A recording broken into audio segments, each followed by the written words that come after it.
Hi everyone, this is Shamla from Cash for Trade.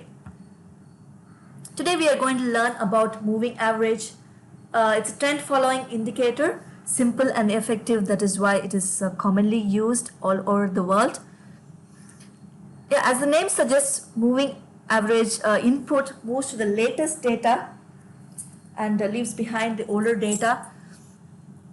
It's a lagging indicator. Yeah, it works better in longer time frames than the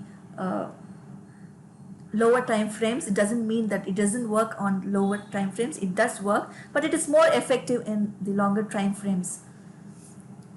Yeah, the values that we give, mostly people use, traders use Fibonacci numbers. If you are not sure about what is Fibonacci numbers, you can just Google it. It is very popularly used by the traders. And what values like 50 and 200 are also used for higher time frames, crossovers, to identify the trend. These are calculated based on high, open, low, close. Yeah, next we will see about the types of moving average. I've just considered two in this: the simple moving average and exponential moving average. Simple moving average, this is the formula. This is nothing but the mathematical calculation of taking average of whatever numbers we have by the n number of numbers. That is, A is for average in period and n is for number of time periods. I have just given a pictorial representation. If you consider this, these values 1, 2, 3, 4, 5 and 6. If I give n as 5, it will first consider the first 5 values, that is 1, 2, 3, 4, 5, takes an average of these 5 numbers and plots one dot as moving average, and next it will leaves this behind and goes for the next 5 values, that is 1, 2, 3, 4, 5, takes the average of these 5 and then plots the next dot on the moving average, and it goes on and we get a chart for analysis. And the next one is exponential moving average. I have not given the formula for this because it is a little complex. You can just know that the main difference between the simple moving average and exponential moving average is the weightage is given on the recent data rather than the older data. This makes it effective because we get the recent trend. Next, I've given a slide on moving average with crossovers. These are nothing but using two different value moving average. Here, if you can see in this pictorial representation, I have used 21 and 34 moving average. This is nothing but this 21 moving average, which is the lower value. When it moves above the higher value 34 moving average, this is the bullish crossover.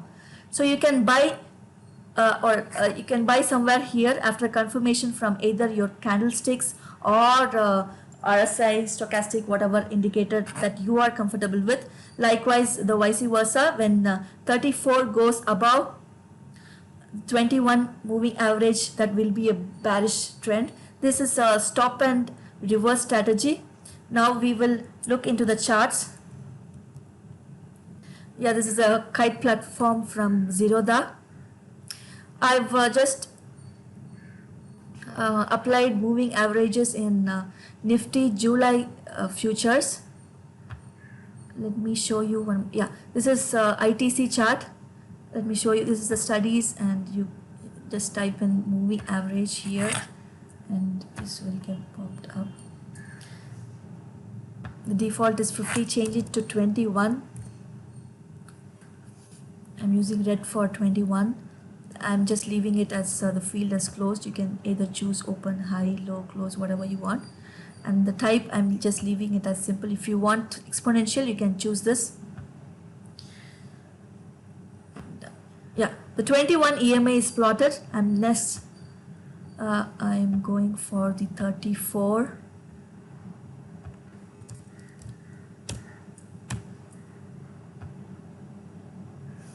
Let me choose blue. perfect. You can see the crossover over here.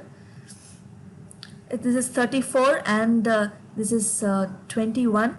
When there's a crossover and the lower time frame moves above the higher time frame, you can see the move.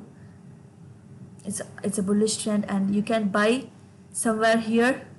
I would say somewhere here because there's a confirmation here.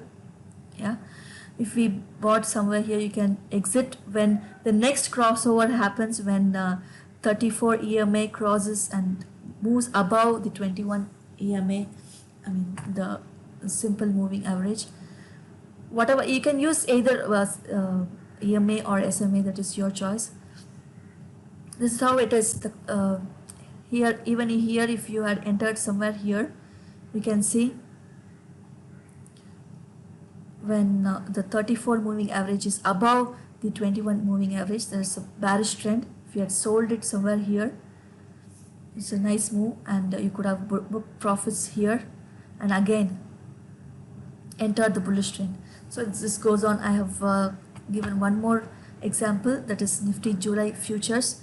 There's a crossover here and it has come down a little. The stop loss, you can just exit and re-enter the bullish next signal or the crossover. That's how it is works.